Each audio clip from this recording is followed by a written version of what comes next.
soit avec vous. Et avec votre esprit. Évangile de Jésus-Christ selon saint Luc. Gloire à toi, Seigneur.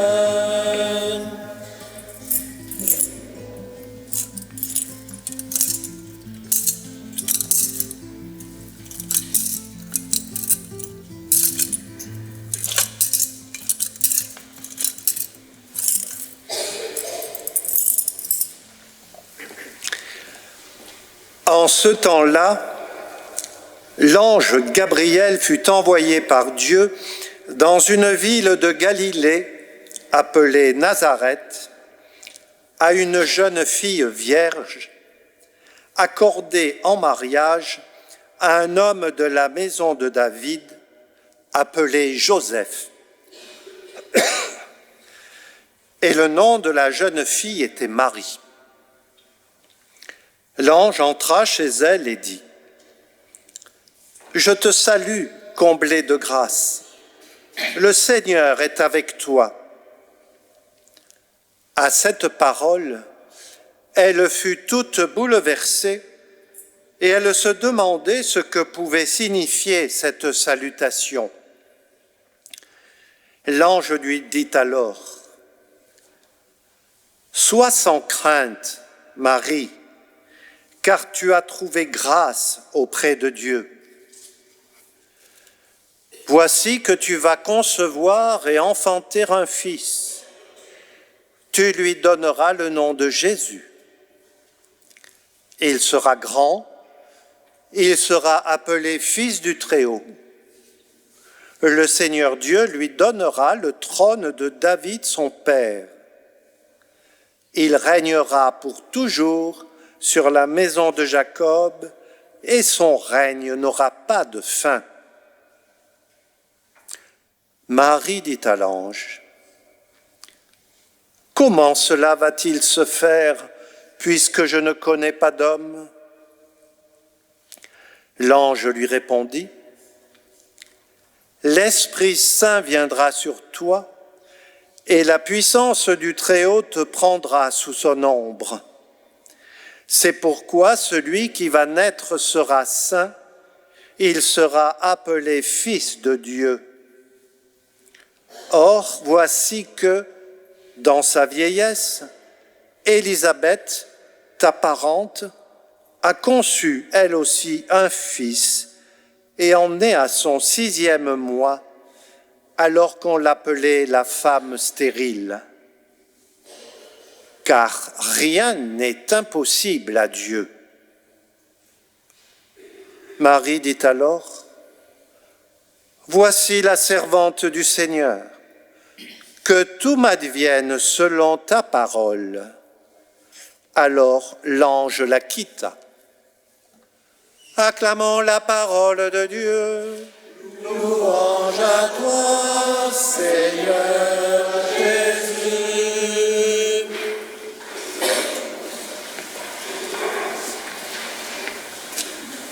M'advienne selon ta parole. Une nouvelle fois ce soir, nous nous rassemblons en notre métropole pour rejoindre Marie, pour la contempler, pour la prier, pour nous laisser envelopper dans son large manteau et éclairer par ce que nous venons d'entendre, sa rencontre avec l'ange qui vient lui annoncer qu'elle porte la vie, qu'elle va donner naissance à un enfant. Tu vas concevoir et enfanter un fils, tu lui donneras le nom de Jésus. Au cœur de l'Avent, en ces premiers jours du mois de décembre, où nous nous disposons à accueillir la lumière de Noël, nous aimons à nous rapprocher de Marie, à la contempler dans sa présence, sa disponibilité, sa liberté, et à nous laisser entraîner par elle dans l'accueil de celui qui vient. Tout au long de cette année, nous nous sommes laissés déjà entraîner comme pèlerins d'espérance invités à accueillir et à laisser se déployer en nous la grâce offerte du jubilé.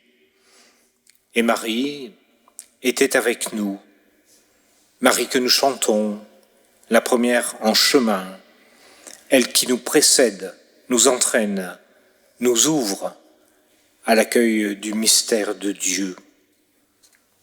Sur ce chemin de l'espérance, cette espérance à accueillir et à vivre, qu'a-t-elle à nous dire aujourd'hui?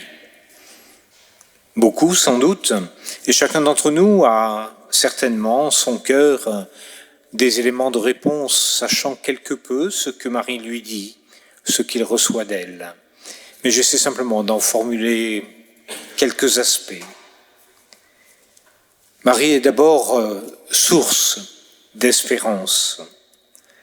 En la contemplant, comblée par Dieu, elle qui a trouvé grâce, nous pouvons mesurer le don qui lui est fait. C'est une femme de chez nous, marquée par les limites de notre humanité, mais nous comprenons que en elle, déjà, Dieu fait triompher tout son amour.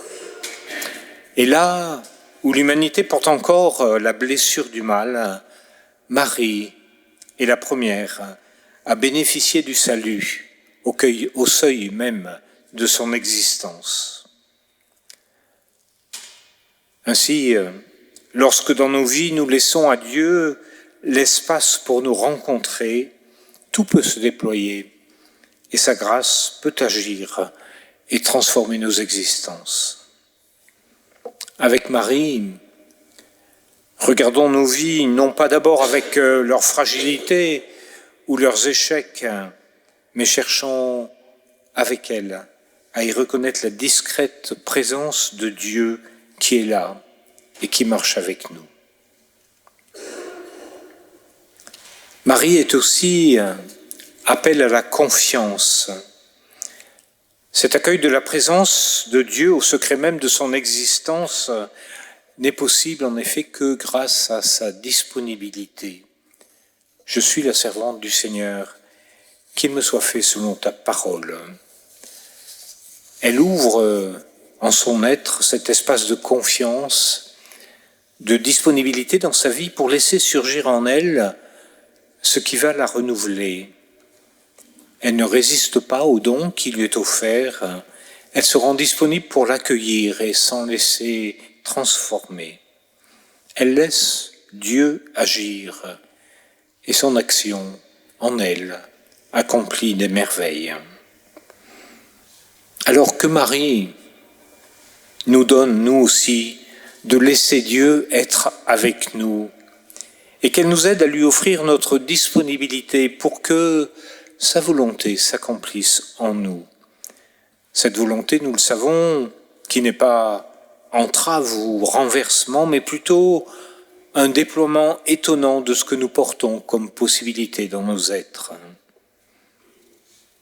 Marie, pour cela, il nous faut nous laisser rejoindre et accompagner en confiance. Que Marie nous aide à cette attitude. Et puis enfin, Marie nous propose aussi d'emprunter un chemin de paix et de pacification.